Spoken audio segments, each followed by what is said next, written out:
सब देखने और सुनने वालों की खिदमत में मोहब्बत भरा सलाम। नाज़रीन, आज ये बड़ा अहम प्रोग्राम है और मैं आपको बताऊं कि पाकिस्तान में लूट मार का एक ऐसा सिलसिला जारी है जिसके काबू की आ जाता है वो छोड़ता नहीं। ऐसे हालात है और गवर्नमेंट जो वहाँ पे नक्शा पेश करती वो तो यूरोप से ज़्यादा तरक्की, यूरोप से ज़्यादा सिस्टम, और आप सोच नहीं सकते इतनी लंबी लंबी छोड़ते हैं कि यकीन नहीं आता।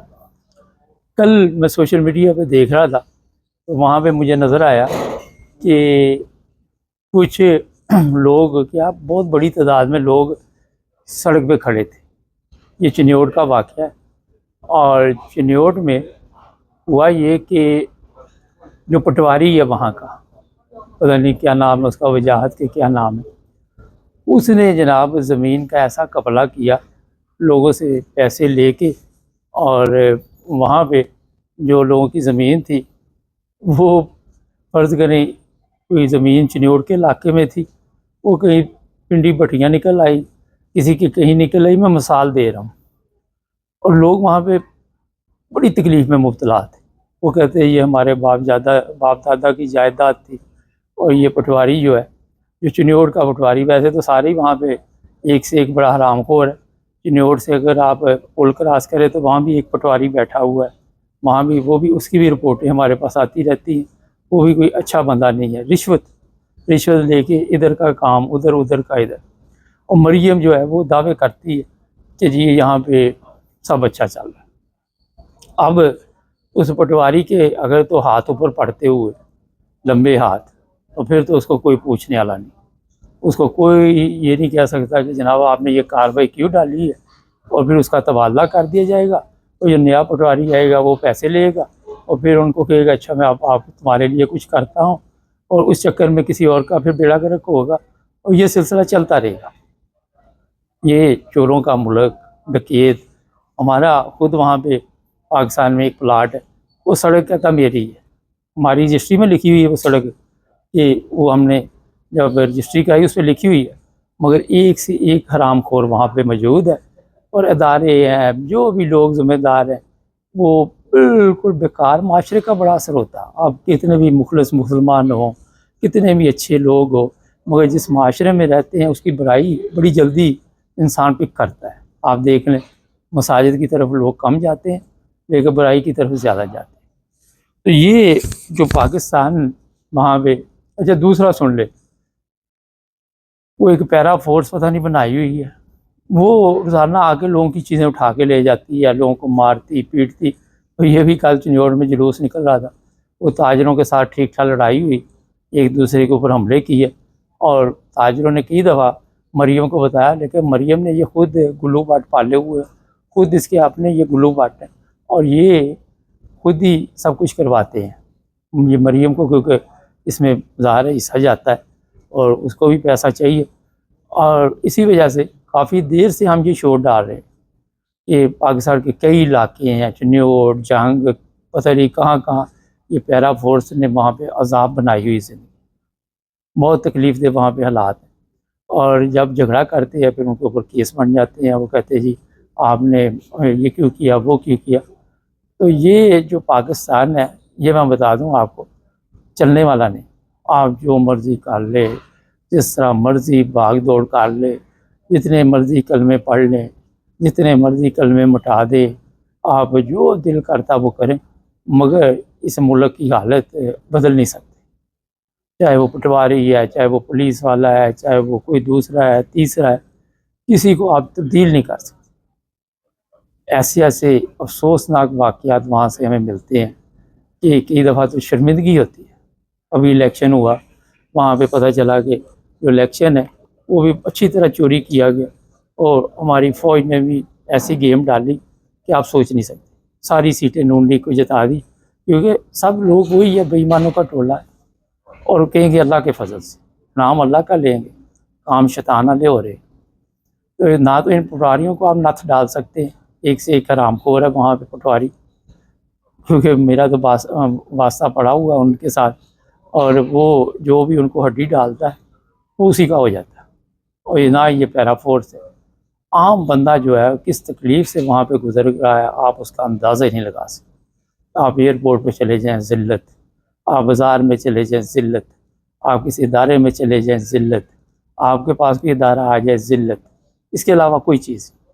سڑکوں کا جال بچھا دیا، میں نے یہ کر دیا، میں نے وہ کر دیا، 53 ارب کا ٹیکہ لگ گیا، کسی کو پرواہ نہیں۔ اتنی بے شرم قوم آپ نے پوری دنیا میں نہیں دیکھی ہوگی، نہ سیاستدان، نہ عوام، نہ وہ جن کے پاس طاقت۔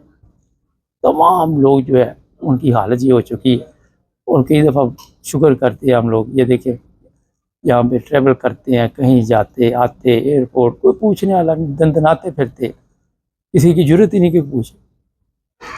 جو میں اس لیے بتا رہا ہوں کہ جو ملک پاکستان ہے وہ ایک جہنم بنا دیا گیا، صرف ان لوگوں کے لیے جنت ہے جو کرمنل ہیں، شریف آدمی کے لیے وہ جہنم بن چکا، اس سے زیادہ وہاں کوئی حالات۔ یہ جو کئی غریب تھے وہ بیچارے بین ڈال رہے تھے، بندے بین ڈال رہے تھے، رو رہے تھے، چیخ رہے تھے، اس پٹواری نے ہمیں کسی جگہ کا نہیں چھوڑا، ہم کسی کام کے نہیں رہے، ہماری جائیداد خراب کر دی، ہماری پراپرٹی خراب کی، جو بھی تھا۔ تو یہ جناب آپ کو چاہے وہ مریم، کیونکہ پہلے تو دیکھو جو لوگ آپ کے اوپر آئے ہوئے ہیں وہ کس حساب سے آئے، وہی بے ایمانوں کا ٹولہ ہے۔ مریم کیسے وہاں پہ قبضہ کر کے بیٹھی ہوئی، اس کو نظر نہیں آ رہی یہ ویڈیو جو سوشل میڈیا پہ اتنی چل رہی، کھلبلی میں چاہیے۔ تو یہ سب چوروں کا یہ ٹولہ ہے، اس سے آپ بچ نہیں سکتے کسی صورت میں۔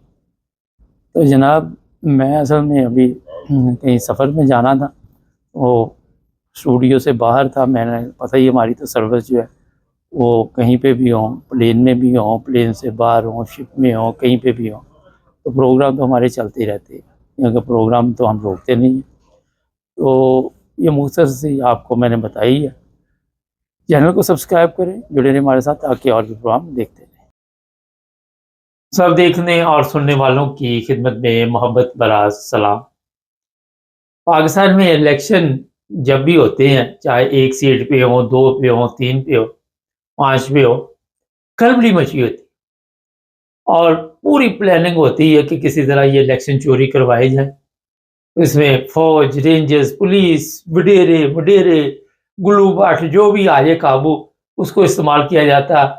کسی کو یہ فرق نہیں پڑتا کہ کون سا بندہ اس سیٹ سے جیت رہا ہے اور اس کا کوئی ملک کو فائدہ بھی ہوگا، کیونکہ ہمارے پاس فائدے والا بندہ جو جیتنا ہے بڑا مشکل ہوتا ہے، نقصان والے کو ہم لے کے آئیں جس سے ملک قوم کا نقصان ہو اور سیاستدانوں کا یا آرمی کا کوئی فائدہ ہو۔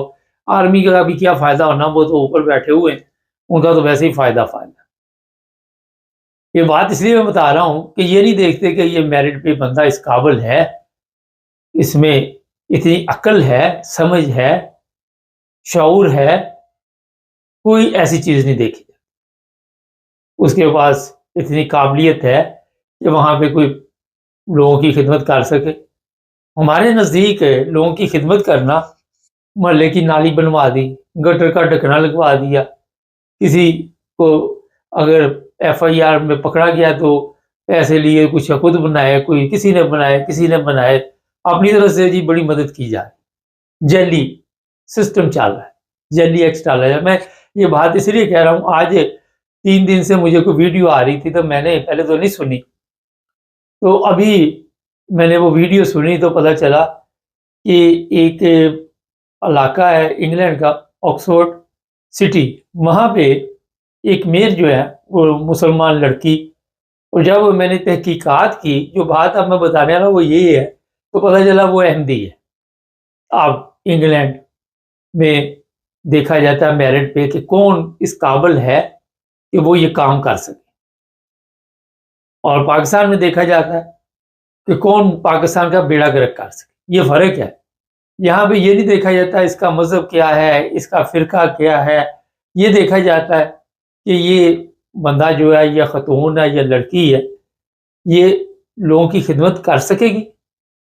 اور پھر میں نے کوئی چند منٹ کی ویڈیو سنی، اس میں یہ تھا کہ میں نے بڑی دعا کی اللہ تعالیٰ کے حضور، اور 2 ہفتے تک میں، جب مجھے اس چیز کا پتہ چلا تو میں سوچتی رہی، اور پھر یہ فیصلہ کیا۔ اور بھی چیزیں تھیں اس میں، یہ بھی بتایا اس نے کہ میں نے خلیفہ وقت سے اجازت لی، ظاہر ہے جو احمدی ہیں وہ وہاں پہ خلافت کا نظام ہے، اور پھر میں نے یہ ذمہ داری قبول کی۔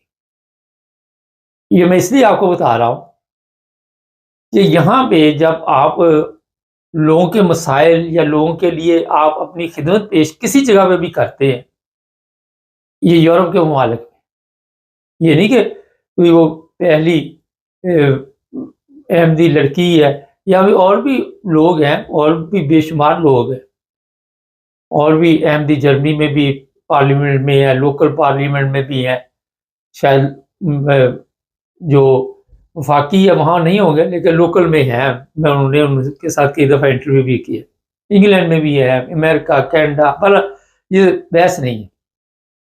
بحث یہ ہے کہ اگر یہ پاکستان میں ہوتی تو کبھی بھی یہاں تک نہ پہنچتی۔ یہ بڑا ایک اہم سوال ہے، اور کیوں نہ پہنچتی؟ مذہبی نفرت۔ کتنا بھی کوئی قابل ہو اور وہ ملک کے لیے فائدہ ہو، لوگوں کے لیے فائدہ ہو، لیکن وہاں پہ ہمارا مذہب جو ہے ہمیں اجازت نہیں دیتا۔ ہمیں وہاں پہ جو پاکستانی مذہب چل رہا ہے نا، اسلام کی نہیں بات کر رہے، جو پاکستان میں تو اپنا اسلام ہے نا، اپنا آئین، اپنا جو بھی چلے چھوڑے، تو وہ اس کے مطابق چلاتے ہیں۔ اس سے یہ نہیں دیکھتے کہ یہ بندہ جو ہے وہ دیکھے کہ سب سے زیادہ جھوٹ کون بولے گا، سب سے زیادہ دوسروں کو گالیاں کون دے گا۔ سارا دن صبح سے شام تک آپ میڈیا پہ چلے جائیں۔ یہ آج میرا رانا ثناء اللہ کا سن رہا تھا، وہ کہتا عمران خان نے جتنا نقصان دیا، عمران خان کے اوپر ایک گھڑی ڈال دی، 53 ارب شاید کا چونا انہوں نے لگایا، اس میں ایک بندے کے منہ سے کوئی بات نہیں، سب کے فالج گرا ہوا ہے، سمن بکمن امیون فاہم مکمل۔ وہ عمران خان کی گھڑی کے پیچھے کتوں کی طرح یہ پڑے ہوئے تھے، ایک کتا بھونکتا تھا، پھر دوسرا آ جاتا تھا، دوسرا بھونکتا تھا، تیسرا آ جاتا، کتے ہی ہیں نا۔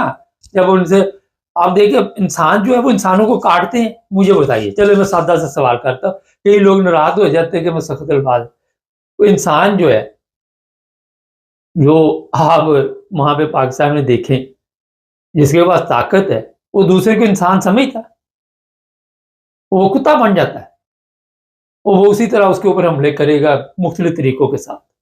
شاید وفادار کتا بھی ایسے نہ کرتا۔ تو یہ حالات ہمارے ملک کے ہیں، آگے دوسرے کی کمزوری کو بڑا بیان کرنا، اور اپنی، وہ جیسے ہندو سے مسلمان نے پوچھا آپ کب نہاتے ہو؟ ہندو نے کہا آج نہا کے، تو کل؟ تو اس نے کہا آپ کب نہاتے ہو؟ وہ کہتا مسلمان اچھا آپ آج نہا کے، او کل؟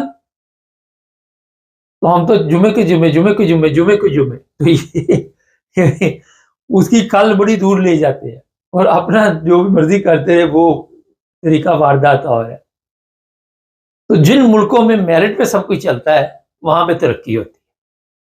اب میں اس لڑکی کی بات سن رہا تھا، تو وہ کہہ رہی میں دعا کی میں نے کہ یہ جو ذمہ داری ہے، ہمارے تو دعا کا رواج ہی کوئی نہیں۔ وہ کہتا ہے یار ووٹ ڈالو، جعلی ڈالو، اصلی ڈالو، یہ کوئی بھی ہوتا لینا ہو، کوئی بھی ذمہ داری میں کسی طرح کھینچو، رشوت دے کے لو، یہ کرو وہ کرو۔ اب اس بندے نے آ کے آپ کی کیا خدمت کر، آپ کا ایئرپورٹ ہے، وہ رشوت دے کے وہاں پہ لگتے ہیں، پولیس میں رشوت دے کے لگتے ہیں، بعد میں آ کے وہ چھوٹا پروگرام۔ یہ فرق ہے یورپین میں اور پاکستان میں۔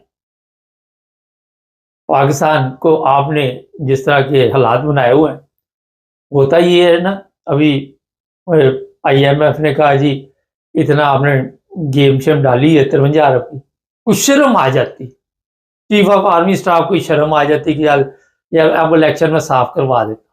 نو نو نو نو، ایسی انہوں نے کبھی سیکھا ہی نہیں ان لوگوں نے۔ الیکشن کمیشن کو شرم آ جاتی، نو، کیونکہ جب آپ کے حرام کا لگ جاتا ہے تو وہاں پہ حلال کا کام کرنا بڑا مشکل ہو جاتا ہے، کوئی بھی ہو، میں ان کی مثال نہیں دے رہا، کوئی بھی بندہ ہو، لیکن جہاں پہ لوگ شعور رکھتے ہیں، سمجھ رکھتے ہیں۔ میں بڑا متاثر ہوا اس لڑکی کی باتیں سن کے، بڑا حیران ہوا میں کہ کوئی لالچ نہیں، کوئی ایسی چیز نہیں کہ فوری طور پہ جی مجھے کوئی ذمہ داری مل رہی عہدہ مل رہا پکڑ لو. سوچنے کے لیے وقت لیا گیا, ٹائم 2 ویک. ہمارے تو ہوتا ہے کہ پہلی نام شروع ہو جاتی ہے کہ فلاں فلاں بن گیا, فلاں فلاں بن گیا. تو یہ ترقی یافتہ قومیں جو ہوتی ہے ان میں اور جو جہالت میں جنہوں نے زندگی گزاری ہوتی ہے ان لوگوں میں فرق ہوتا ہے. کوئی کسی قسم کا یہاں پہ یہ نہیں ہے. انگلینڈ میں آپ دیکھ لیں, کئی لوگ کسی کو پتہ ہی نہیں کہ کس کا کون سا مذہب ہے, کس کا کون سا فرقہ ہے. ہر بندہ کہتا ہے کہ مجھے اگر کوئی ذمہ داری ملی تو میں خدمت کروں, اس کے علاوہ کچھ نہ کروں. وہ اپنے ملک کی خدمت کرتے ہیں. یہ جو آپ نے دیکھا ہے کہ پاکستانی جو وہاں پہ قوانین مان رہے ہیں امیگریشن کے شبانہ, وہ اب پاکستانی ہیں لوگ اس کے خلاف ہو رہے ہیں. اب وہ اپنے وطن کے لیے تو ٹھیک کر رہی ہے نا, یہ سوچے ذرا, اپنے ملک کے لیے تو وہ ٹھیک سوچ رہی ہے نا. یہ بھی ایک سوال ہے کہ وہ کہہ رہی ہے کہ ہمارے ملک میں یہ مسائل ہیں, انہیں کیسے ہم نے حل کرنا ہے, جو میری ذمہ داری ہے اس کے میں کس طرح طریقے سے. لیکن ہمارا ہوتا ہے کہ شاید پاکستانی سسٹم یہ آئے گی تو پاکستانیوں کے لیے وہاں پہ ویزے کھل جائیں گے, پتہ نہیں جہاز بار بار کے پاکستانی آنے شروع ہو جائیں گے. سوچ ہے نا اپنی. دیکھو وہ اس نے برٹش گورنمنٹ کا حلف لیا, اس نے کوئی پاکستانیوں کا نہیں لیا یا اس نے کوئی غیر ملکیوں کا نہیں لیا. وہ برٹش گورنمنٹ کے مطابق جو اس کی سوچ ہے ملک کے لیے اس کے متعلق سوچ رہی. اور ہمارے لوگ کئی آ کے مخالف ہو جاتے ہیں. ہو سکتا ہے میں بھی کئی دفعہ کچھ کہتا ہوں کہ پاکستانی ہے یا یہ ہے وہ ہے. میں نے ویسے کبھی کہا تو نہیں, میں ویسے ایک بات کر رہا ہوں. تو جو ذمہ داری لی جاتی ہے اسے ایمانداری کے ساتھ ادا کرنا سب سے بڑی دیانتداری ہے. اور جس چیز کا آپ نے حلف لیا, جو پاکستانیوں نے حلف لیے ہوتے ہیں ججوں شجوں نے جو بھی, اس کے مطابق تو وہ چیلنج ہوتے, مگر یہ لوگ جب حلف لیتے ہیں تو اس کے مطابق بھی چلتے ہیں. تو جناب اگر کسی کو سمجھ آئے, کسی میں شعور ہو تو غور کرے. پاکستان کئی سالوں سے 50-60 سالوں سے جب میرٹ پہ فیصلے نہیں ہوتے تو اسی حالت پہ پہنچ چکا ہے. اب آگے دیکھیے کیا ہوتا ہے. کوئی آپ کو راستہ بتائے تو وہ دشمن بن جاتا ہے پاکستان کا. کوئی آپ کو مشورہ دے تو وہ دشمن, آپ کو بتائے وہ چوری کیسے کرنی, ڈاکہ کیسے ڈالنا, جھوٹ کیسے بولنا, کسی کا بیڑا گرک کیسے کرنا, پھر آپ کا دل باغ باغ ہوتا ہے. چینل کو سبسکرائب کرے, جڑے رہے ہمارے ساتھ تاکہ سب دیکھنے اور سننے والوں کی خدمت میں محبت برا سلام. یعقوب صاحب ہمارے ساتھ ہے اٹلی سے. یعقوب صاحب کیا کہنا چاہیں گے آج کے پروگرام میں؟ جی بسم اللہ الرحمن الرحیم. جوید صاحب, دنیا کے جس کونے میں مسلمان ہیں سب کو السلام علیکم ورحمۃ اللہ. وعلیکم السلام. اور میں ڈیپسی کرا کے لما پیا تو تھوڑا پروگرام لگیا, پھر میں نا سنیا بزرگوں کو علماء کرام کو بھی پڑھیا بھی کتاب جب اصل تو لگ کے شاہ کے ٹائم تک سونا نہیں چاہیے. سانو نماز پڑھو, اگر نہیں بھی پڑھتے تو کام حکم اللہ بھی یاد رکھے, بہ رہو گھر تک چھوٹا موٹا کام کرو لیکن سونا نہیں چاہیے اصل تو لگ کے عشاء کی نماز پڑھنے تک. اچھا. تو میں اٹھ کے بہ گیا, تھوڑا پروگرام لگیا, میں تھوڑا پروگرام ہو تو میں نہ کرنا تو پھر میں خدا کو جواب دے نہیں ہونا. تو تسی وہ گل کی ہے بچی والی جیڑی وہ اپنے خلیفہ کو پوچھ کے جو میئر بنی ہے آکسفورڈ دی یا اتنے دی کوئی آکسفورڈ دی. ਉਹਦਾ ਮੈਂ ਨਾ ਸੋਸ਼ਲ ਮੀਡੀਆ ਤੇ ਇੱਕ ਵੀਡੀਓ ਦੇਖਿਆ ਸੀ. ਉਹਨੇ ਉਹ ਜੋ ਕੁਝ ਕਿਹਾ ਮੈਂ ਉਹਦੇ ਮੁਤਾਬਕ ਦੱਸਿਆ ਸੀ ਕਿ ਉਹਨੇ ਕਿਹਾ ਮੈਂ ਦੁਆ ਕਰਨੀ ਹੈ. ਫੌਰੀ ਤੌਰ ਤੇ ਉਹਨੇ ਉਹ ਜ਼ਿੰਮੇਵਾਰੀ ਕਬੂਲ ਨਹੀਂ ਕੀਤੀ ਨਾ, ਕਿਉਂਕਿ ਸਾਡੇ ਤੇ ਹੁੰਦਾ ਨਾ ਜਿੰਨੇ ਦੇਖੋ ਯੂਰਪ ਦੇ ਵਿੱਚ ਕੋਈ ਵੇਖਦਾ ਨਹੀਂ ਕਿ ਤੁਹਾਡਾ ਮਜ਼ਹਬ ਕੀ ਹੈ ਨਾ. جوید صاحب گلا بڑی سیاست دیا ہوں, سیاست کی گل کرا گی جی گل منہ چ کھی ہے نا.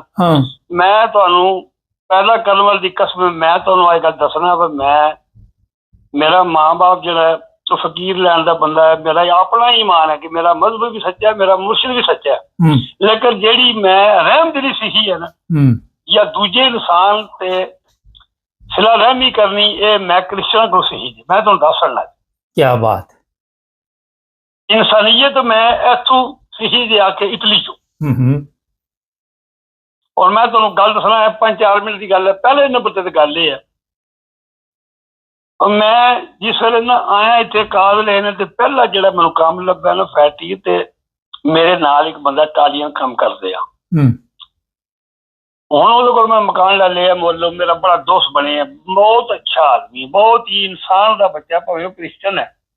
अच्छा ਉਹ ਨਾ ਮੈਨੂੰ ਮਿਲ ਲਾਜ਼ਮੀ ਆਉਂਦਾ, ਉਹਦਾ ਫਿਰ ਸ਼ਹਿਰ ਹੈ। ਨਹੀਂ ਪਹਿਲੇ ਤਾਂ ਤੁਸੀਂ ਕੋਈ ਲਫ਼ਜ਼ ਹੋਰ, ਪਹਿਲੇ ਲਫ਼ਜ਼ ਕੋਈ ਹੋਰ ਬੋਲਿਆ, ਪਹਿਲੇ ਤੁਸੀਂ ਕਿਹਾ ਉਹ ਕਾਦੀਆਨੀ ਸੀ, ਹੁਣ ਤੁਸੀਂ ਕਹਿੰਦੇ ਹੋ ਕ੍ਰਿਸਚੀਅਨ ਹੈ। ਨਹੀਂ ਮੈਂ ਉਹ ਬੱਚੀ ਦੀ ਗੱਲ ਕੀਤੀ, ਤੁਸੀਂ ਕਹਿੰਦੇ ਹੋ ਬ੍ਰੈਡਫੋਰਡ ਜਿਹੜੀ ਉਹ ਬਣੀ ਹੈ ਮੇਅਰ ਕਿਸੇ ਸ਼ਹਿਰ, ਆਕਸਫੋਰਡ ਮੈਂ ਉਹਦੀ ਗੱਲ ਕਰਨਾ ਪਿਆ। ਮੈਂ ਇਹ ਨਹੀਂ, ਮੈਂ ਇਹ ਗੱਲ ਕਰਨਾ ਪਿਆ ਕ੍ਰਿਸਚੀਅਨ ਹੈ, ਇਟਾਲੀਅਨ ਹੈ। ਅੱਛਾ ਇਹ ਮੇਰੇ 3-4 ਵਾਕਿਆ ਕ੍ਰਿਸਚਨ ਹੋਏ ਨੇ ਜਿੱਥੋਂ ਮੈਂ ਹਿਸਾਬ ਲਾਇਆ ਇਹ ਮਜ਼ਹਬ ਆਪਣਾ ਆਪਣਾ, ਲੇਕਿਨ ਸਾਰੇ ਖੁਦਾ ਦੇ ਰੂਹ ਪੈਦਾ ਕੀਤੇ ਨੇ ਦੁਨੀਆ ਤੇ, ਇਨਸਾਨ ਆਇਆ ਤੇ ਵਿੱਚੋਂ ਇਹਨਾਂ ਇਨਸਾਨਾਂ ਵਿੱਚੋਂ ਵੀ ਕਈ ਬਦਬਖਤ ਨੇ, ਉਹ ਛੱਡ ਕੇ ਤੱਕ ਰੋ ਜਾ ਕੇ। ਉਹ ਇੱਕ ਮੁੰਡਾ ਦਿਲਸ਼ਾਨ ਆਇਆ ਸ੍ਰੀਲੰਕਾ ਦਾ, ਉਹ ਪੱਕਾ ਪੀਦਾ ਮੁਸਲਮਾਨ ਹੈ, ਕੁਰਾਨ ਹਿਫਜ਼ ਕਰਦਾ ਰਿਹਾ, ਮਸੀਤੀ ਪੜ੍ਹਦਾ ਰਿਹਾ ਤੇ ਉਹ ਇੱਕ ਆਪਣਾ ਕਪਤਾਨ ਬਣਨ ਵਾਸਤੇ ਉਹਦੀ ਬਦਬਖਤੀ ਹੋ ਗਈ। ਇੱਥੋਂ ਹੀ ਕਈਆਂ ਦੇ, ਲੇਕਿਨ ਘੱਟ ਵੇਲੇ ਕਰ ਕੋਈ ਨੇ, ਜ਼ਿਆਦਾਤਰ ਕਰੋੜਾਂ ਬੰਦੇ ਦੂਜੇ ਮਜ਼ਹਬ ਛੱਡ ਕੇ ਮੁਸਲਮਾਨ ਹੋਏ ਨੇ। ਇਹ ਸਾਨੂੰ ਫਖਰ ਵੀ ਕਰਨਾ ਚਾਹੀਦਾ ਔਰ ਸਾਡਾ ਈਮਾਨ ਵੀ ਇਹ ਕਾਬਲ ਹੈ ਇਸ ਚੀਜ਼ ਤੇ। ਤੋ ਮੈਂ ਜਵੇਦ ਸਾਹਿਬ ਗੱਲ ਪਿਆ ਕਰਦੇ ਆ, ਉਹ ਬੰਦਾ ਨਾ ਮੈਨੂੰ ਮਿਲਣ ਆ ਜਾਂਦਾ। ਇੱਕ ਦਿਨ ਨਾ ਅਸਲ ਦੇ ਟਾਈਮ ਤੇ ਮੇਰੇ ਕੋਲ ਆ ਗਿਆ, ਨਾਲ ਉਹਦੀ ਕਜ਼ਨ ਆਈ ਤੇ ਮੈਂ ਨਾ ਸਭ ਤੋਂ ਪਹਿਲਾਂ ਨਾ ਆਪਣਾ ਵੱਡਾ ਮੁੰਡਾ ਲੈ ਕੇ ਆਇਆ ਕਿ ਮੇਰੇ ਕੋਲ ਕੰਮ ਬੜਾ ਆ, ਮੇਰੇ ਕੋਲ ਮਕਾਨ ਛੋਟਾ ਆ, ਮੇਰੇ ਕੋਲ ਇਤਨੀ ਜਗ੍ਹਾ ਹੀ ਵਾ ਜਿਹੜੀ ਮੈਂ ਸਾਰਾ ਟੱਬਰ ਅਪਲਾਈ ਕਰਾਂ। ਤੇ ਉਹਨਾਂ ਮੈਨੂੰ ਕਿਹਾ ਜਿਸ ਮੇਰੇ ਕਾਗਜ਼ ਨਿਕਲੇ ਨਾ ਤੇ ਉਹਨਾਂ ਮੈਨੂੰ ਪੁਲਿਸ ਤੇ ਪਰਮਿਸ਼ਨ ਚਾਹਤੀ, ਪਰ ਜਿਹੜਾ ਸਾਰਾ ਕਾਨੂੰਨ ਹੁੰਦਾ ਜਿਹੜਾ ਮਕਾਨ ਚੈੱਕ ਕਰਦਾ, ਉਹਨੇ ਕਿਹਾ ਯਕੂਬ ਗੱਲ ਹੈ ਇੱਕ ਤੂੰ ਬੰਦਾ ਬੁਲਾ ਸਕਣਾ ਜਾਂ ਬੀਬੀ ਬੁਲਾ ਲੈ, ਬੱਚੀ ਬੁਲਾ ਲੈ, ਬੱਚਾ ਬੁਲਾ ਲੈ, ਦੂਜਾ ਬੰਦਾ ਨਹੀਂ। ਤੇਰਾ ਥੱਲੇ ਵਾਲਾ ਮਕਾਨ ਤੇਰਾ ਵੱਡਾ ਪਰ ਤਿਆਰ ਨਹੀਂ ਸਾਰਾ ਹੋਇਆ, ਤਿਆਰ ਕਰ, ਮਕਾਨ ਚੈੱਕ ਕਰਵਾ ਤੇ ਫੇਰ ਸਾਰੀ ਫੈਮਿਲੀ ਬਣਨਾ। ਉਹ ਮੈਂ ਕਿਹਾ ਚਲੋ ਵੱਡਾ ਮੁੰਡਾ ਆ ਜਾਏਗਾ, ਜ਼ਬਾਨ ਸਿੱਖ ਲੇਗਾ, ਮੇਰਾ ਸਹਾਰਾ ਬਣ ਜਾਏਗਾ। ਉਹ ਮੈਂ ਉਹਨੂੰ ਲੈ ਕੇ ਆ ਗਿਆ ਤੇ ਉਹ ਇਕੱਲਾ ਘਰ ਹੁੰਦੇ ਆ, ਮੈਂ ਕੰਮ ਕਰਦੇ ਉਸ ਵੇਲੇ 12-12 ਘੰਟੇ, ਸਿਹਤ ਚੰਗੀ ਮੇਰੀ। ਇਹ ਮੈਂ ਗੱਲ ਪਿਆ ਕਰਨਾ 1997 ਦੀ, ਬੜੀ ਸਿਹਤ ਆਈ, ਮੈਂ ਬੜੀ ਮਜ਼ਦੂਰੀ ਕੀਤੀ ਜੋ ਗੱਡੀ ਵੀ ਵਾਹ, ਫੈਕਟਰੀ ਲੋਕਾਂ ਦਾ ਲੋਡ ਵੀ ਢੋ। ਅੱਛਾ ਉਹ ਨਾ ਉਹ ਆ ਗਈ ਤੇ ਉਹ ਮੁੰਡਾ ਮੇਰਾ ਕੋਲ ਖੋਤਿਆ ਮੇਰੇ ਤੇ ਆਖਦੀ ਹੈ ਯਕੂਬ ਤੇਰਾ ਇੱਕ ਹੀ ਬੱਚਾ ਨਹੀਂ? ਮੈਂ ਕਿਹਾ ਬੱਚੇ ਤੇ ਮੇਰੇ 2-3 ਨੇ, ਇੱਕ ਬੱਚੀ ਵੀ ਹੈ, ਘਰ ਦੀ ਵੀ ਹੈ। ਤੇ ਆਖਦੀ ਹੈ ਉਹਨਾਂ ਨੂੰ ਕਿਉਂ ਲਿਆਂਦਾ ਰਵਾਲ ਸਾਰੀ ਇਹ ਲੈਣ ਦੇ ਹੀ ਨਿੱਕਾ ਜਿਹਾ ਰਵਾਲ ਸਰ ਜੇ ਵੀ ਹੈ। ਉਹ ਮੈਂ ਉਹਨੂੰ ਆਖਿਆ ਮੇਰੇ ਕੋਲ ਮਕਾਨ ਨਹੀਂ, ਇਹ ਹੀ ਮਕਾਨ ਤੱਕਣੀ ਪਈ, ਇਹ ਅਰਮਾਂਦੋ ਨਾ ਅਰਮਾਂਦੋ। ਮੈਂ ਕਿਹਾ ਤੇਰੇ ਕੋਲ ਸੋਚਿਆ ਤੇਰਾ ਕਦਨ ਇਹਦਾ ਹੀ ਮਕਾਨ ਹੀ ਨਿੱਕਾ ਜਿਹਾ ਮਕਾਨ, ਖਲੇ ਤਿਆਰ ਹੀ ਕੋਈ ਨਹੀਂ, ਅੱਧਾ ਤਿਆਰ ਹੋਇਆ ਤੇ ਫੈਮਿਲੀ ਕਿੱਥੋਂ ਬੁਲਾ ਮੈਂ? ਇਹ ਮੈਂ ਨਵਾਂ ਸੈੱਟ ਹੋਇਆ, ਕੰਮ ਵੀ ਕਰਨਾ ਹੈ, ਲੈਣ ਦੇਣ ਵੀ ਮੁਕਾਣਾ, ਮਜ਼ਦੂਰੀ ਵੀ ਕਰਨੀ। ਅੱਛਾ ਸ਼ਾਰਟ ਇਹ ਹੈ ਉਹ ਟੁਰ ਗਈ, ਬੋਲੀ ਨਹੀਂ ਨਾ, ਉਹ ਬੋਲੀ ਅਰਮਾਂਦੋ ਬਹਿ ਕੇ ਨਾ ਮੈਂ ਉਹਨੂੰ ਚਾਹ ਪਿਆਈ, ਉਹ ਚਾਹ ਪੀ ਲੈਂਦੇ ਮੇਰੀ ਪਾਕਿਸਤਾਨੀ ਖਾਸ ਸਾਗ ਵੀ ਜਾਂਦੀ ਮੇਰੇ ਕੋਲ। ਅੱਛਾ ਉਹ ਨਾ ਕੋਈ 2 ਹਫ਼ਤੇ ਜਾਂ 20 ਦਿਨ ਬਾਅਦ ਆ ਗਈ ਸ਼ਾਮ ਦੇ ਉਸੇ ਟਾਈਮ ਤੇ, ਕਲਮ ਕੱਲੀ ਆਈ ਹੈ, ਮੈਨੂੰ ਆਦੀ ਯਕੂਬ ਮਕਾਨ ਲੱਭ ਗਿਆ। ਮੈਂ ਆਖਿਆ ਮਕਾਨ ਕਿੰਨੇ ਲੱਭ ਗਿਆ? ਆਦੀ ਬਲ ਲੱਭ ਗਿਆ ਮਕਾਨ। ਮੈਂ ਕਿਹਾ ਕਿੰਨਾ ਕਿਰਾਇਆ? ਆਦੀ ਇਹਦੀ ਕਿਰਾਇਆ ਸ਼ਰਾ ਕੋਈ ਨਹੀਂ, ਬਿਲਕੁਲ। ਮੈਂ ਕਿਹਾ ਇਹ ਕਿਹੜਾ ਦੌਰ ਜਾ ਰਿਹਾ ਵਾ ਜਿਹੜਾ ਕਿਰਾਇਆ ਕੋਈ ਨਹੀਂ ਹੈ? ਆਦੀ ਇਹ ਮਕਾਨ ਵੀ ਚੰਗਾ, ਤੇਰੀ ਫੈਮਿਲੀ ਵੀ ਪਾ ਸਕਦੀ ਹੈ, ਤੇਰੇ ਘਰ ਦੇ ਕੋਲ ਨਵਾਂ ਨਕੋਰ ਮਕਾਨ ਹੈ, ਪਰੇ ਹੈ ਸਮਾਨ ਦਾ, ਸਾਰਾ ਸਮਾਨ ਵੀ ਚੁੱਕ ਲਿਆ ਤੇ ਬੱਚੇ ਆਪਣੇ ਮੰਗਵਾ, ਪੈਸੇ ਵੀ ਛੱਡ ਤੂੰ। ਉਹ ਮੈਂ ਕਿਹਾ ਉਹ ਕਿਸ ਤਰ੍ਹਾਂ? ਆਦੀ ਇਹ ਮੇਰੀ ਮਾਂ ਪਹਿਲੇ ਮਰ ਗਈ ਹੈ, ਮੇਰਾ ਬਾਪ ਮਰ ਗਿਆ, 5 ਦਿਨ ਹੋ ਗਏ ਨੇ, ਫੁਨਰਲ ਹੋ ਗਿਆ ਤੇ ਅਸੀਂ 3 ਭੈਣਾਂ ਵਾ, ਭਰਾ ਕੋਈ ਨਹੀਂ ਸਾਡਾ। ਅਸੀਂ ਉਹ ਮਕਾਨ ਵਿੱਚ ਕਿਤਨੇ ਭੈਣਾਂ ਨੇ ਪੈਸੇ ਬੰਨਣੇ ਨੇ, ਤੂੰ ਪਰਦੇਸੀ ਬੰਦਾ ਮਾੜਾ, ਤੂੰ ਆਪਣੇ ਬੱਚੇ ਅਪਲਾਈ ਕਰ, ਮੰਗਵਾ ਲੈ, ਜਦੋਂ ਤੇਰੇ ਬੱਚੇ ਆ ਗਏ ਉਹਨਾਂ ਦੇ ਰੈਜ਼ੀਡੈਂਸੇ ਬਣ ਗਏ, ਅਸੀਂ ਬਾਅਦ ਚ ਵੇਚ ਲਾਂਦੀਆਂ। ਅਸੀਂ ਕਿਹੜਾ ਕੋਈ ਭੁੱਖੀਆਂ, ਉਹ ਸੌਖੀਆਂ ਬੜੀਆਂ ਹੈ ਤੇ ਤੇਰੇ ਨਾਲ ਭਲਾ ਹੋ ਜਾਏਗਾ, ਤੂੰ ਟੈਨਸ਼ਨ, ਹੁਣ ਤੂੰ ਦਿਹਾੜੀ ਕੰਮ ਕਰਨਾ, ਬਾਹਰ ਕਰਦੇ ਕੁਸ਼ਤੀ ਆਵਣਾ, ਨਿਆਣਾ ਤੇਰਾ ਬੱਚਾ ਉਹ ਡੀਕਦਾ ਹੁੰਦਾ ਪਿਆ ਕਲਮ ਕੱਲਾ, ਰੋਟੀ ਬਗਾਣੀ, ਆਂਡੀ ਬਗਾਣੀ, ਸਵੇਰੇ ਜਾਣਾ, ਇਹਨੂੰ ਸਰਗੀ ਚ ਟੁਰ ਜਾਣਾ ਕੰਮ ਤੇ, ਹਨੇਰੇ ਚ ਕਲਮ ਕੱਲਾ, ਕਿਤੇ ਡਰ ਨਾ ਜਾਏ ਕਿਤੇ। ਮੈਂ ਆਖਿਆ ਬੜੀ ਗੱਲ ਆ ਬਈ। ਅੱਛਾ ਲਓ ਜੀ ਸਵੇਰੇ ਗਏ, ਮੈਨੂੰ ਆਦੀ ਤੂੰ ਕੰਮ ਤੇ ਜਾ, ਮੈਨੂੰ ਆਪਣੇ ਕਾਗਜ਼ ਦੇ ਜਾ, ਮੈਂ ਤੇਰਾ ਕਾਉਂਸਲਰ ਜਿਹੜਾ ਮਕਾਨ ਬੰਦੇ ਦੇ ਨਾਂ ਤੇ ਲੱਗਦਾ ਕਿਰਾਏ ਦਾ ਮੁੱਲ ਹੋਵੇ ਤਾਂ। ਕਿੱਸਾ ਮੁਖਤਸਰ ਕਰੋ। ਬਿਲਕੁਲ ਮੈਂ ਖਿਆਲ ਕਰਦਾ। ਮੈਂ ਦੱਸਾਂ ਤੁਹਾਨੂੰ ਗੱਲ, ਫਿਰ ਤੁਹਾਨੂੰ ਪੂਰੀ ਦੱਸੀਏ ਤਾਂ ਤੁਹਾਨੂੰ ਪਤਾ ਲੱਗੇਗਾ ਵਾ। ਜਿੱਥੋਂ ਮੈਂ ਇਹਨਾਂ ਲੋਕਾਂ ਨੂੰ ਮੈਂ ਕਹਿੰਦਾ ਕਿ ਇਸਲਾਮ ਆਪਣੀ ਥਾਂ ਤੇ, ਗੈਰ ਮਤਲਬ ਆਪਣੀ ਥਾਂ ਤੇ, ਇਨਸਾਨੀਅਤ ਆਪਣੀ ਥਾਂ ਤੇ। ਇਨਸਾਨੀਅਤ ਰੱਬ ਜਿਹਦੇ ਚ ਮਰਜ਼ੀ ਹੈ ਪਾ ਸਕਦਾ ਹੈ। ਮੈਂ ਫਿਰ ਗੱਲਾਂ ਹੋਰ ਲੰਮੀਆਂ ਤੁਹਾਨੂੰ ਮੈਂ ਨਹੀਂ ਸੁਣਦਾ, ਉਹ ਬੜੀਆਂ ਨੇ। ਇਹ ਹੀ ਮੈਂ ਸ਼ਾਦ ਕਰਨਾ, ਉਹ 1.5 ਸਾਲ ਮਕਾਨ ਰਿਹਾ ਜੇ ਮੇਰੇ ਨਾਂ ਤੇ। ਮੇਰੇ ਬੱਚੇ ਇਹਨੇ ਰੈਜ਼ੀਡੈਂਟਸ ਬਣੇ, ਫਿਰ ਮੈਂ ਆਪਣੇ ਮਕਾਨ 'ਚ ਟ੍ਰਾਂਸਫਰ ਹੋ ਗਿਆ। ਮੈਂ ਉਹਨਾਂ ਨੂੰ ਕਿਹਾ ਜੀ ਮੈਂ ਗਰੀਬ ਬੰਦਾ, ਮੇਰੇ ਕੋਲ ਮਕਾਨ ਦਾ ਕਿਰਾਇਆ। ਉਹਨਾਂ ਨੂੰ ਨਹੀਂ ਪਤਾ ਇਹਨੂੰ ਮਕਾਨ ਮੁਫਤ ਦਿੱਤੇ ਆ ਉਹਨੇ। ਕਮ ਅਜ਼ ਕਮ 9,000 ਯੂਰੋ ਕਿਰਾਇਆ ਬਣਦੇ ਆ, ਜਿਹੜਾ ਮੈਂ ਉਸ ਮਕਾਨ ਦਾ ਉਹਨੇ ਮੇਰੇ ਕੋਲ ਇੱਕ ਆਨਾ ਨਹੀਂ ਲਿਆ। ਨਾ ਕੋਈ ਲੈਣ ਦੇਣ, ਨਾ ਕੋਈ ਮੈਂ ਖੂਬਸੂਰਤ ਹੈ, ਨਾ ਕੋਈ ਜਵਾਨ ਹੈ, ਨਾ ਮੇਰੀ ਕੋਈ ਮਸ਼ੂਕਾ ਹੀ। ਸਿਰਫ ਗੱਲ ਹੈ ਕਿ ਇਨਸਾਨੀਅਤ। ਇਹ ਮੈਨੂੰ ਨਹੀਂ ਪਤਾ ਪਰ ਰੱਬ ਨੇ ਉਹਦੇ ਲਈ ਕੀ ਪਾਇਆ, ਸਮਝਾ ਕੇ ਨਹੀਂ ਆ ਗਈ। ਯਕੀਨ ਕਰੋ ਬਾਅਦ 'ਚ ਵੀ ਤਲਕਾਤ ਹੈ ਨਾ ਸਲਾਮ ਦੁਆ ਰਹੀ ਹੈ, ਲੇਕਿਨ ਕਦੇ ਮੇਰੇ ਘਰ ਦੀ ਨਾ ਉਹਨੇ ਖਾਣਾ ਖਾਧਾ, ਨਾ ਮੈਨੂੰ ਟੈਨਸ਼ਨ ਦਿੱਤੀ ਹੈ। ਇੱਕ ਉਹਦੀ ਬੱਚੀ ਆਪੂ ਬੜੀ ਅਮੀਰ ਹੈ ਕਿ ਉੱਥੇ ਲੱਗੀ ਅਫਸਰ ਪੁਲਿਸ ਸਟੇਸ਼ਨ 'ਚ। ਤੇ ਮੇਰੇ ਗੱਲ ਕਰਨ ਦਾ ਮਤਲਬ ਇਹ ਹੈ ਕਿ ਇਨਸਾਨ ਕੋਈ ਵੀ ਹੋ ਸਕਦਾ। ਬਾਕੀ ਤੁਹਾਨੂੰ ਗੱਲਾਂ ਬਾਅਦ ਸੁਣਾਂਗੀ, ਤੁਸੀਂ ਹੁਣ ਜਿਹੜੀ ਅੱਜ ਦੀ ਗੱਲ ਕਰਦੇ ਹੋ ਸਿਆਸਤ ਦੀ ਕਰ ਲਓ। ਤੇ ਮੈਂ ਉਹ ਦਿਨ ਤੇ ਨਾ ਮੇਰੀ ਗੱਲ ਸੁਣੋ, ਤੁਹਾਡੀ ਗੱਲ ਸਮਝ ਆ ਗਈ ਹੈ, ਬੜੀ ਅੱਛੀ ਗੱਲ ਹੈ। ਲੋਕਾਂ 'ਚ ਇਨਸਾਨੀਅਤ ਹੈਗੀ ਹੈ, ਹਮਦਰਦੀ ਹੈ। ਮੈਂ ਸਿਰਫ ਉਹ ਮਿਸਾਲ ਦਿੱਤੀ ਸੀ ਕਿ ਇੱਕ ਲਾਲਚ, ਸਾਡੇ ਇਲੈਕਸ਼ਨ ਹੋਏ ਨੇ ਨਾ ਪਾਕਿਸਤਾਨ ਦੇ ਵਿੱਚ, ਉੱਥੇ ਕਿਹੜਾ ਕੰਮ ਨਹੀਂ ਉਹਨਾਂ ਨੇ ਕੀਤਾ ਇਲੈਕਸ਼ਨ ਜਿਤਾਉਣ ਦੇ ਲਈ, ਹਰ ਹਰਬਾ ਇਸਤੇਮਾਲ ਕੀਤਾ। ਲੇਕਿਨ ਇੱਕ ਜਗ੍ਹਾ ਦੇ ਉੱਤੇ ਇੱਕ ਲੜਕੀ ਨੂੰ ਮੇਅਰ ਬਣਾਇਆ ਜਾ ਰਿਹਾ ਤੇ ਉਹ ਕਹਿੰਦੀ ਕਿ ਮੈਂ ਸੋਚਾਂਗੀ ਕਿ ਮੈਂ ਦੁਆ ਕਰਨੀ ਆ ਕਿ ਮੈਂ ਇਹ ਖਿਦਮਤ ਕਰ ਸਕਦੀ ਇਨਸਾਨਾਂ ਦੀ ਕਿ ਨਹੀਂ ਕਰ ਸਕਦੀ। ਸਾਡੇ ਮੁਲਕਾਂ ਦੇ ਵਿੱਚ ਲਾਲਚ ਨੇ ਬੇੜਾ ਗਰਕ ਕੀਤਾ ਦਾ, ਬੇਈਮਾਨੀ ਨੇ ਬੇੜਾ ਗਰਕ ਕੀਤਾ ਦਾ। ਮੈਂ ਇਹ ਅਰਜ਼ ਕਰਨਾ ਪਿਆ ਜਵੇਦ ਸਾਹਿਬ, ਤੁਸੀਂ ਉਸ ਬੱਚੀ ਦੀ ਕਹਿੰਦੇ ਨਾ, ਮੈਂ ਉਹਨੇ ਸੋਚਿਆ ਮੈਂ ਇਸ ਅਹਿਲ ਵੀ ਆ ਜਾਂ ਨਹੀਂ ਆ, ਚਲੋ ਮੈਨੂੰ ਮੌਕਾ ਮਿਲਦਾ ਪਿਆ ਅਗਰ ਮੈਂ ਨਜਾਇਜ਼ ਫਾਇਦਾ ਚੁੱਕਾਂ। ਮੈਂ ਇਹ ਅਰਜ਼ ਕਰਨਾ ਪਿਆ ਜਵੇਦ ਸਾਹਿਬ, ਤੁਸੀਂ ਇਹ ਦੱਸੋ ਮੈਨੂੰ, ਪਾਕਿਸਤਾਨ 'ਚ ਇਸ ਵੇਲੇ ਜਿਸ ਵੀ ਸੀਟ ਤੇ ਜਿਹੜਾ ਬੰਦਾ ਹੁਣ ਬੈਠੇ ਆ, ਨਹੀਂ ਪਹਿਲੇ ਦੱਸੋ ਜਿਹੜੀਆਂ 6 ਸੀਟਾਂ ਨੂਨ ਲੀਗ ਨੇ, ਨਹੀਂ ਇਹ ਜਿਹੜੀਆਂ ਨੂਨ ਲੀਗ ਨੇ 6 ਸੀਟਾਂ ਹੁਣ ਜਿੱਤੀਆਂ ਨੇ, ਇਹਨਾਂ ਨੇ ਇਹ ਜਿੱਤ ਸਕਦੇ ਸੀ ਉਹ ਸੀਟਾਂ? ਮੈਂ ਦਾਅਵੇ ਨਾਲ ਕਹਿਣਾ, ਪੈਦਾ ਕਰਨ ਵਾਲੇ ਦੀ ਕਸਮ ਹੈ, ਮੈਨੂੰ ਖੁਦਾ ਮਾਫ ਨਾ ਕਰੇ, ਮੈਂ ਝੂਠ ਮਾਰਨਾ। ਜਿਹੜਾ ਬੰਦਾ ਲਾਰੀ ਦੇ ਲਾਹੌਰ ਬਦਾਮੀਬਾਦ ਟੋਇਲਟ ਸਾਫ਼ ਕਰਦਾ, ਨਵਾਜ਼ ਸ਼ਰੀਫ ਉਹਦੇ ਮੁਕਾਬਲੇ ਖਲੋ ਜੇ, ਧਾਂਦਲੀ ਨਾ ਹੋਵੇ, ਆਰਾਮ ਜ਼ਦਗੀ ਨਾ ਹੋਵੇ, ਫਰਾਨ ਇਲੈਕਸ਼ਨ ਨਵਾਜ਼ ਸ਼ਰੀਫ ਹਾਰ ਜਾਏਗਾ। ਤਾਂ ਫਿਰ ਇਹ ਕਹਿੰਦੀ 6 ਸੀਟਾਂ ਜਿੱਤ ਗਏ ਤੇ ਹਾਰੇਗਾ ਨਹੀਂ। ਕੋਈ ਬੰਦਾ ਇਸ ਵੇਲੇ ਜਿਹੜੇ ਸਾਡੇ ਜ਼ਿੰਮੇਦਾਰ ਨੇ, ਜਿਹੜੇ ਬੈਠੇ ਨੇ THQ ਵਿੱਚ, ਉਹ ਜਿਹੜੇ ਸਿਆਸਤਦਾਨ ਇਸ ਵੇਲੇ ਘੁੰਮਤ ਪੇ ਕਰਦੇ ਨੇ, ਇਹਨਾਂ ਦੀਆਂ ਲੋਕ ਸ਼ਕਲਾਂ ਤੱਕਣ ਵੀ ਤਿਆਰ ਨਹੀਂ। ਇਹ ਕਾਬਲ ਜਿਹੜੇ ਯਜ਼ੀਦ ਹੁੰਦੇ ਨੇ, ਯਜ਼ੀਦ ਦੇ ਸਾਹਮਣੇ ਤੇ ਸਾਰੇ ਬੰਦੇ ਨਹੀਂ। ਜਿਸ ਵੇਲੇ ਯਜ਼ੀਦ ਨੇ ਤਿਆਰੀ ਕੀਤੀ ਨਾ ਹਮਲਾ ਕਰਨ ਦਾ ਇਰਾਕ ਤੇ, ਸੋਚਿਆ ਉਹਨੇ ਆਖਿਆ ਮੇਰੀ ਖਿਲਾਫਤ ਬੰਦੇ ਸਾਰੇ ਬੰਦੇ ਮੇਰੀ ਬੈਤ ਕਰਨ। ਤੇ ਉਹਨੇ ਆਪਣੀ ਕਬੀਨਾ ਕੋਲ ਪੁੱਛਿਆ ਵਾ ਦੱਸੋ ਹਾਂ ਕਿੰਨੇ ਕੀ ਬੰਦੇ ਨੇ ਜਿਹੜੇ ਪੂਰੇ ਅਰਬਾਂ 'ਚ ਮੇਰੇ ਸਾਹਮਣੇ ਮੇਰੀ ਮੁਖਾਲਫਤ ਕਰਨਗੇ। ਤਿਆਰੀ ਤਾਂ ਕਰਨੀ ਹੈ ਨਾ। ਆਈਡੀਆ ਪੁੱਛਿਆ ਕਬੀਨਾ ਕੋਲੋਂ, ਉਹਨੇ ਕਿਹਾ ਜਨਾਬ 3 ਬੰਦੇ। ਉਹਨੇ ਕਿਹਾ ਫੇਰ ਸੋਚ ਲਓ। ਉਹਨੇ ਕਿਹਾ ਜਨਾਬ ਜੇ 3 ਵਿੱਚੋਂ ਵੀ ਛਾਤੀ ਕਰੀਏ ਤੇ ਇੱਕ ਹੀ। ਇੱਕ ਕਿਹੜਾ? ਉਹਨੇ ਕਿਹਾ ਇਮਾਮ ਹੁਸੈਨ, ਨਵਾਜ਼ ਰਸੂਲ। ਸਮਝ ਨਹੀਂ ਆ ਗਈ? ਉਹਨੇ ਇੱਕ ਨੇ ਮੁਕਾਬਲਾ ਕੀਤੇ ਆ। ਅੱਜ ਵੀ ਦੇਖ ਲਓ ਪਾਕਿਸਤਾਨ ਵਿੱਚ ਇੱਕ ਹੀ ਮੁਕਾਬਲਾ ਕਰਦਾ ਪਿਆ। ਮਰਦ ਇੱਕ ਹੀ ਹੁੰਦਾ, ਇੱਕ ਜਾਂ 2। ਨਾਲ ਉਹਦੇ ਮੇਰੇ ਵਰਗੇ ਪਾਗਲ ਲੱਗ ਜਾਣ ਜਿਨ੍ਹਾਂ ਦੀ ਕੋਈ ਥੋੜੀ ਬਹੁਤ ਕਿਸੇ ਗੁੱਠਾ ਹੀ ਕਰਨੇ ਫੈੜ ਤੇ ਕਿਤੇ ਪੈਰਾਂ ਦੇ ਨਵਾਂ ਕਿਤੇ ਗੈਰਤ ਹੈ ਜਾਂ ਥੋੜੀ ਸੂਝ-ਬੂਝ ਹੈ ਜਾਂ ਮੁਹੱਬਤ ਹੈ ਆਪਣੇ ਵਤਨ ਦੀ। ਇੱਥੇ ਹੀ ਅਸੀਂ ਪੈਦਾ ਹੋਏ ਹਾਂ ਤੇ ਬਜ਼ੁਰਗਾਂ ਕੋਲ ਸੁਣਿਆ ਵਾ ਜਨਮ ਮਿੱਟੀ ਹੈ, ਦੋਵੇਂ ਪੁਰਾਣੇ ਚੱਲਦੇ ਨਾ। ਅਸੀਂ ਤੇ ਪੈਦਾ ਹੋਏ ਹਾਂ, ਸਾਡਾ ਵਤਨ ਹੈ, ਇਹਨੇ ਸਾਨੂੰ ਇੱਥੇ ਤੁਹਾਨੂੰ ਪਤਾ ਜਿਵੇਂ ਸਾਹਿਬ ਯੂਰਪ 'ਚ ਮਰ ਜਾਈਏ ਕਮ 7,000 ਪਾਉਂਡ 8,000 ਪਾਉਂਡ ਤੱਕ ਕਬਰ ਦਾ ਖਰਚਾ ਹੈ। ਮੈਂ ਉਸ ਵੇਲੇ ਗਿਆ ਸੀ ਨਾਟੀਗਮ ਭਰਾਵਾਂ ਨੂੰ ਮਿਲਣ ਤੇ ਮੇਰੇ ਇੱਕ ਪਿੰਡ ਦਾ ਬੰਦਾ ਬਜ਼ੁਰਗ ਹੈ, ਹੁਣ ਇਸ ਗੱਲ ਨੂੰ 14-15 ਸਾਲ ਹੋ ਗਏ ਨੇ ਉਹਨੂੰ ਫੌਤ ਹੋਇਆ। ਉੱਥੇ ਮਾਨਚੈਸਟਰ ਹੀ ਦਫਨ ਕੀਤਾ ਨੇ ਉਹਨੂੰ। ਨਾ ਮਾਨਚੈਸਟਰ ਨਹੀਂ, ਉਹ ਲੰਡਨ ਸ਼ਹਿਰ ਈਸਟ ਹਾਮ ਰਹਿੰਦਾ। ਉਹ ਮਾਨਚੈਸਟਰ ਮੇਰੇ ਨਾਲ ਨਿਕਲ ਜਾਂਦਾ ਕਿ ਮਾਨਚੈਸਟਰ ਉਹ ਮੇਰੇ ਦੋਸਤ ਬੜੇ ਨੇ, ਤਲਕ ਵਾਲੇ ਬੜੇ ਨੇ, ਮੁਸੀਬਤ ਮੇਰੇ ਮੂੰਹ ਨਿਕਲੇ। ਐਸੀ ਗੱਲਾਂ ਕੱਲ ਪਰਸੋਂ ਤੁਹਾਨੂੰ ਹਾਸੇ ਵਾਲੀ ਗੱਲ ਸੁਣਾਈਏ। ਇੱਕ ਮੇਰਾ ਯਾਰ ਹੈ ਤੇ ਉਹ ਅਫਸਰ ਹੈ ਲਾਹੌਰ ਤੇ, ਉਹਨਾਂ ਨੇ ਮੇਰੀ ਟੈਲੀਫੋਨ ਤੇ ਗੱਲ ਭਜਾਵੇ। ਉਹ ਮੈਂ 4-5 ਦਫਾ ਕਿਹਾ ਜਵੇਦ ਸਾਹਿਬ ਜਵੇਦ ਸਾਹਿਬ। ਉਹ ਆਦਾ ਯਕੂਬ ਉਹ ਜਵੇਦ ਸਾਹਿਬ ਕੌਣ ਹੀ ਹੈ? ਉਹ ਮੈਂ ਆਖਿਆ ਮੇਰਾ ਭਰਾ ਹੈ, ਇਹਦਾ ਮੈਨੂੰ ਮੁਹੱਬਤ ਹੈ। ਉਹਨੂੰ ਨਹੀਂ ਮੈਂ ਸਾਰੀ ਅਗਲੀ ਗੱਲ ਦੱਸੀ ਮੈਂ ਕਰਨੇ ਗਿਆ। ਮੈਂ ਕਿਹਾ ਯਾਰ ਗੱਲ ਇਹ ਜਿਸ ਬੰਦੇ ਨਾਲ ਮੁਹੱਬਤ ਹੋ ਜਾਏ ਨਾ ਉਹ ਮਜਨੂੰ ਲੈ ਲੈਣਾ ਹੀ ਕਰਦੇ ਨੇ ਹੈ।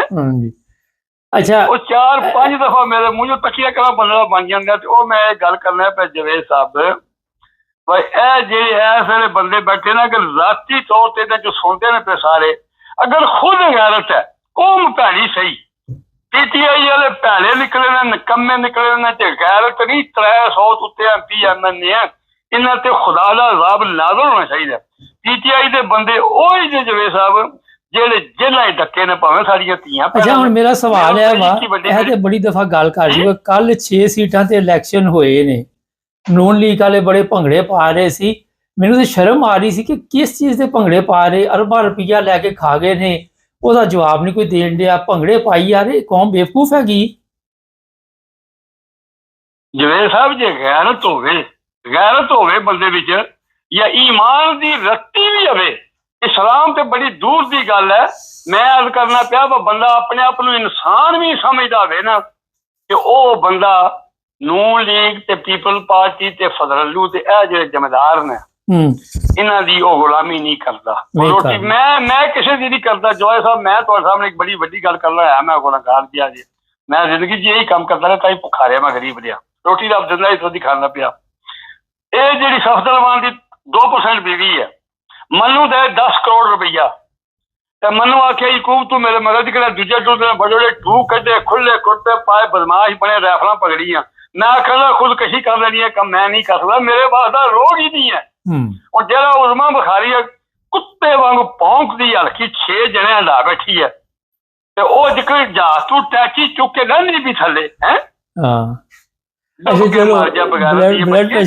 साफ आ, मैं कुत्तियां नकुला नहीं है, ब्लड प्रेशर ना हाई करो, ब्लड प्रेशर ना हाई। ये जवेद साहब आई ना पीपल पार्टी च पहला है, ते नून लीग दी ओ धड़कड़ दी जिहदी इंतहा कोई नहीं, तक लोग इधर आई गए, दूजे अंदर चड्डे च मुंह मारती फिरती।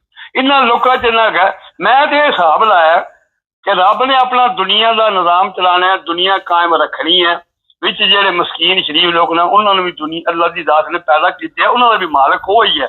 घाटा नहीं खान लगी पाकिस्तानी कौम, तकलीफ है इन्हां दा वक्त ये आखिरी है जो कुछ जुल्म करता है जिन्ना ये हुण कोई अपना बूहा नहीं छड्डदा पिया। ये हुण जेहड़े बंदियां कोलों जेहड़े आर्मी च दूजे जनरल ने जिन्हां कोलों वो भी सीटां खो के, ये हुण यकीन करो खुदाई दावा ही कर छड़िया कि जेहड़े बंदे उन्हां ओहदे ते बैठे वो इंसान नहीं है, वो सर्विस करके हेठू ला के वो इत्थे जनरल बने ने, वो पागल ने।